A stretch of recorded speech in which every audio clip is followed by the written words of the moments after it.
નમસ્કાર, CB24 news સાથે હું રેશમા આપનું સ્વાગત કરું છું. અરબી સમુદ્રમાં સર્જાયેલ ડિપ્રેશનના પગલે 1 નવેમ્બરના રોજ અમરેલી, ભાવનગર, ભરૂચ અને સુરતમાં ભારે વરસાદની આગાહીની સાથે યલો એલર્ટ આપવામાં આવ્યું છે.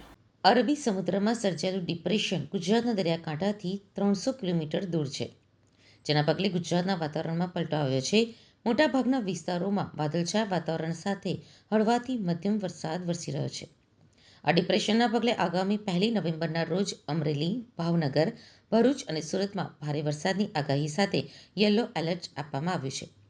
આ સાથે જ રાજ્યના ઘણા બધા વિસ્તારોમાં આગામી 3 દિવસ ભારે વરસાદ અને વાવાઝોડાની ચેતવણી આપવામાં આવી છે. જોકે આ સિસ્ટમ આગામી 24 કલાકમાં ધીમે ધીમે નબળી પડશે.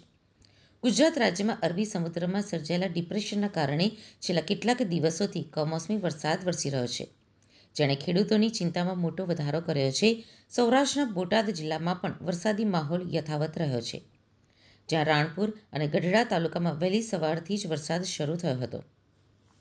અમદાવાદ શહેરમાં હળવાથી મધ્યમ વરસાદ રહેશે અને ઠંડો પવન ફૂંકાશે.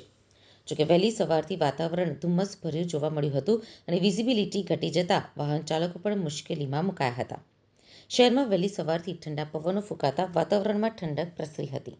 આ છેલ્લા 5 દિવસથી વરસાદ એક ધારો વરસે છે અને ખેતરમાં કેવું નુકસાન થયું છે.